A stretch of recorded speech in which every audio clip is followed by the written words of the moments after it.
আমি আপনাকে একটা কথা বলে রাখি, সেটা হচ্ছে যে আমি তো ধরেন একটা দলের আমার একটা সমর্থন আছে, একটা দলকে আমি সমর্থন করি, ভালোবাসি, অনুরাগ আছে।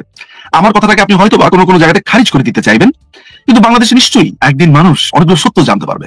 তারা জানবে তাদের এই ভূখণ্ডে, তাদের এই দেশের মাটিতে একজন সাহসী মানুষ ছিলেন, যিনি, যার সাহস ছিল আকাশ ছোঁয়া। বঙ্গবন্ধুর পর, বঙ্গবন্ধু শেখ মুজিবুর রহমানের পর সেই মানুষটির আকাশ ছোঁয়া সাহস ছিল। সেই মানুষটি দীর্ঘ 15 বছর এই রক্তচক্ষুকে এমন ভাবে খেলেছেন যে পশ্চিমারাও খেয়ে হারিয়ে ফেলেছিলেন, যে একবার এখানে একবার সেখানে। অর্থাৎ তিনি শুধু নিজের সার্বভৌমত্ব ধরে রাখার জন্য তিনি নানানভাবে এদেরকে খেলিয়েছেন, শুধু শুধু এই দেশটার জন্য। তিনি আর কেউ নন, তিনি শেখ হাসিনা। আমার আমার কথাতে আপনি অনেক অনুরাগ পাবেন, আমার কথাতে আপনার কাছে মনে হবে দূর, ও তো বলবেই। কিন্তু আমি এইসব ব্যাপারে অসম্ভব রকমের অনেস্ট থাকার চেষ্টা করি। আমি যে তথ্য জানি, বেশি তথ্য না জানলে ভালো হতো আর কি, লাইফে যত কম জানা যায় মাঝে মধ্যে ভালো।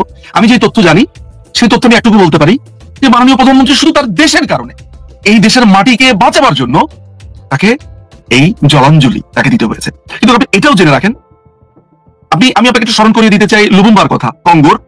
আপনি আন্তর্জাতিক বিষয়ের ছাত্রী, আপনাকে আমি মনে করিয়ে দিতে চাই চিলির প্রেসিডেন্ট আলেন্দের কথা, সালভাদর আয়েন্দে। আমরা আলেন্দে বলি, বাট সালভাদর আয়েন্দে, তিনি একজন নির্বাচিত সমাজতান্ত্রিক নেতা। তাকে পিনোশে 2 বছরের মাথাতে তাকে দখল, তার বাসভবন ঘেরাও করে তিনি আত্মহত্যা করেন, যদিও এটাকে আমি খুনি বলবো। এভাবে অসংখ্য নজির রয়েছে। আয়েন্দেকে যখন খুন করে ফেলা হয় 11 সেপ্টেম্বর 1973, তখন বঙ্গবন্ধু এম আর আক্তার মুকুল এবং আমাদের আব্দুল গাফার চৌধুরী ওই গণভবনে ছিলেন। তিনি বসা একটা এরকম একটা পিস্তলের চিহ্ন করে তিনি তার বুকের বাম পাশে তিনি বলেছিলেন, একটা একটা বুলেট তার দিকে ধেয়ে আসছে। আমি কোট আনকোট রেফার করছি মুজিবের রক্তলাল, এম আর আক্তার মুকুল এবং 15ই অগস্ট ইতিহাসের রক্ত পলাশ, আব্দুল গাফার চৌধুরীর দুটো গ্রন্থ। যারা পড়েননি তারা দুটো বই পড়ে দেখতে পারেন। এরকম অসংখ্য ঘটনা আছে। আজকে প্রধানমন্ত্রী, আমি আপনাকে বলে দিচ্ছি, প্রধানমন্ত্রী যদি ইউনাইটেড নেশনস এর কথা শুনতেন, প্রধানমন্ত্রী যদি শুধু পিটার হাস যা বলে এটা শুনতেন, এখনো তিনি এখনো বাংলাদেশের প্রধানমন্ত্রী, এখনো আছেন, কিন্তু তিনি ক্ষমতার চেয়ারে থাকতেন। আমি আপনাকে এটা বল, আজকে আমার এই কথাটাকে যেইভাবে আপনার মনে হোক না কেন, আমার ভেতরটা মাঝে মধ্যে চুরমার হয়ে যায় এইটার জন্য। নট আওয়ামী লীগের একটা আলাদা ব্যাপার, আমার দল, কিন্তু কোন দল অপারেট করতে পারবে না। এই যে আপনার ইউনুস হচ্ছে একটা কমপ্লিট একটা আমেরিকার কেয়ারটেকার। আপনার ভালো লাগুক কিংবা না লাগুক, বিএনপিকেও সমঝোতা করেই আসতে হবে। দেখুন, আমেরিকা আনপপুলার বাংলাদেশে হতে চায় না। তারা পরিষ্কার করে ইউনুসকে বলে দিয়েছে যে তুমি এটা পারবে না, আমরা যা চাই তুমি এটা পারবে না। বাংলাদেশের মানুষ আমাদের বিরুদ্ধে ফুসে উঠেছে। সো তারা বলছে যে বাংলাদেশে ইন্ডিয়ার বিরুদ্ধে একটা বড় ধরনের বিদ্বেষ আছে, আমেরিকা এটাকে খুব ভয় পায়। আমেরিকা মনে করে যে তারা এই জিনিসটাতে যাবে না, এই কনফ্রন্টেশনে যাবে না। তারা তখন সরকারের পর সরকার দিয়ে নানান ধরনের চেষ্টা করবে। এখন তারা পরবর্তী যাদেরকে ক্ষমতায় আনবে তাদেরকে দিয়েই চেষ্টা করবে। আমি আপনাকে এটা বলে রাখলাম, এটা আমার কথা নয়। মাইক বেঞ্চ কয়েকদিন আগে কি বলেছে, আপনার এটা কার সাথে যেন টাকারসনের সাথে বলেছে, মাইক বেঞ্চ বলেছে, একজন কর্মকর্তা হোয়াইট হাউসের। সো এই পুরো ব্যাপারটা নির্ভর করছে বিশেষ করে মার্কিন বলয় কি ভাবছে। একটা কথা মাথায় রাখবেন যে আমি আমার বইটাতে আপনারা এমন সব তথ্য পাবেন, আমি তো পুরোটা বলতে পারি না। আমি যুক্তরাজ্যের অ্যাম্বাসেডরের কথা বলি, দিনের পর দিন ষড়যন্ত্র করে গেছে। এই যে গোয়েন লুইস, যেই ভদ্রমহিলা আছেন ইউনাইটেড নেশনস এর আমাদের বাংলাদেশের যিনি হেড, তিনি প্রকাশ্যে ঘোষণা দিয়েছিলেন যে আওয়ামী লীগকে তারা উৎখাত করবে। কলকাতাতে আমেরিকান হাই কমিশনের যে লোকগুলো আছে, তারা হাই কমিশনের নিয়মিত এইভাবে বলতেন কথা। আমাদের কাছে প্রমাণ আছে। আপনি জানেন যে পিটার হাস অনেকটা সিআইএর কাভার হিসেবে কাজ করেছে। ডোনাল্ড লু ঠিক যেই পদ্ধতিতে ইমরান খানকে ক্ষমতাচ্যুত করেছে, বাংলাদেশকে ক্ষমতাচ্যুত করতে তার অনেক দেরি হয়েছে, কিন্তু করেছে। সো আলটিমেটলি যেটা হয়েছে, তার মানে আপনি যদি আপনার কথা যদি আমি সারাংশ উপসংহার ধরি, এটি পুরোপুরি আমেরিকার একটি, আমি বলবো আমেরিকা ইউনাইটেড নেশনস, এখানে ইউনাইটেড নেশনস এ খুবই কার্যকরী ভূমিকা যে রেখেছে সে হচ্ছে ভলকার টুর্ক। তারপরে হচ্ছে যে আপনার ব্রিটেনের যেই অ্যাম্বাসেডর আছে রবার্টসন, এরপরে সারাকুক, তারপরে এখানে টার্কি এখানে ওতপ্রোতভাবে জড়িত ছিল। চায়না দূরে দূরে থেকেছে, বা চায়নার এখানে ইন্ধন ঠিক ওই অর্থ না। চায়নার ইন্ধনটা একটু ইন্টারেস্টিং, সেটা আমি পরে হয়তো আসবো। কিন্তু টার্কির এখানে সরাসরি অর্থ বিনিয়োগ ছিল, কাতারের এখানে সহযোগিতা ছিল। এরা সব একজোট হয়েছে। এর কারণ হচ্ছে বাংলাদেশ তার ডিপসির ব্যাপারে একটা বড় সিদ্ধান্ত নিয়েছিল, তার পোর্টগুলোর ব্যাপারে সিদ্ধান্ত নিয়েছে। মায়ানমারের যেই আমেরিকার যে মায়ানমার অ্যাক্ট আছে, প্রধানমন্ত্রী এটাকে কমপ্লিটলি নো বলেছে। আরো অনেক ঘটনা, বিশেষ করে সিলেটে ইউরেনিয়ামের একটা মজুদ আছে, আপনারা হয়তো বা সেটা জানবেন। এটার দিকে নজর আছে। রাশিয়ার একটা প্রজেক্ট আছে যেটা আমেরিকা ভালোভাবে নেয়নি। এই ছাড়াও আমাদের যেই এয়ারবাস যেটা আছে, অর্থাৎ বোয়িং নেত্রী কেনেন নাই, বোয়িং কিনবেন না তিনি এয়ারবাস কিনবেন। এটাও একটা বড় ধরনের বাণিজ্যের একটা ওদের ভয়ঙ্কর রকমের আপনি বলতে পারেন অসম্মতি ছিল।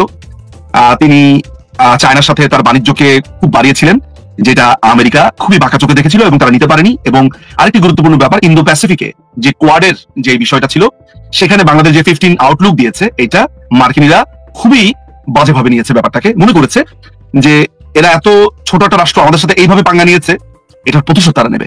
যদি বাংলাদেশ আওয়ামী লীগ সেম জিনিসটা অ্যাপ্লাই করে, যদিও বাংলাদেশ আওয়ামী লীগ সেটা করবে না, কারণ মাননীয় প্রধানমন্ত্রী নানানভাবে বক্তব্য বলেছেন এবং আমার সাথে ব্যক্তিগত আলাপনেও তিনি পরিষ্কার করে বলেছেন যে এই যে গুজব রটানো হচ্ছে যে বাংলাদেশ আওয়ামী লীগ ক্ষমতায় আসলে গণহত্যা করবে, প্রতিশোধ নেবে, কিছুই না। বাংলাদেশ আওয়ামী লীগ কার উপরে প্রতিশোধ নেবে? এই ছাত্রছাত্রী যাদেরকে ভুল বুঝিয়ে রাজপথে আনা হলো, নেভার।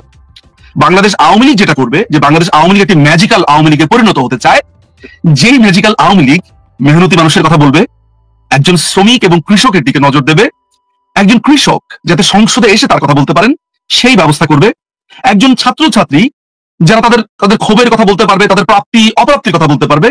বাংলাদেশ আওয়ামী লীগ ঠিক এমন একটি আওয়ামী লীগ হবে যেখানে বুর্জোয়া বা ক্যাপিটালিস্টদের একটা হাব এই বাংলাদেশ আওয়ামী লীগ হবে না। আওয়ামী লীগ কাদের দল হবে জানেন? বাংলাদেশে যে মানুষটি উদয় অস্ত পরিশ্রম করে, অর্থাৎ মাথার ঘাম পায়ে ফেলেন, সেটা বিলিয়নিয়ার হতে পারে, সেটা মিলিয়নিয়ার হতে পারে, সবাই পরিশ্রম করে, তাদেরকে আমরা একটা ট্রু সেন্স দিতে চাই। ট্রু সেন্সটা হচ্ছে এই দেশ তাদের, এটা তাদের দেশ, এই দেশের হিস্সা, এই দেশের মাটি, এই দেশের জমিন, এই দেশের আকাশ বাতাস, প্রত্যেকটা জায়গাতে তাদের অধিকার রয়েছে। এই সেন্স অফ রাইট এইটা দিতে চাই, নাম্বার 1। নাম্বার 2 হচ্ছে আমাদের তরুণরা হচ্ছে আমাদের সম্পদ, আর আমাদের যারা প্রবীণ তারা হচ্ছে আমাদের নির্দেশক। আমরা এই তরুণ এবং প্রবীণদের একটা ব্রিজ করে দিতে চাই। আমাদের অনেকে মনে করে যে আমরা নাকি ক্ষমতায় গেলে এদেরকে মেরে ফেলবো, এই স্টুডেন্টরা যারা নেমেছে রাস্তাঘাটে, আমরা এদেরকে জড়িয়ে ধরবো,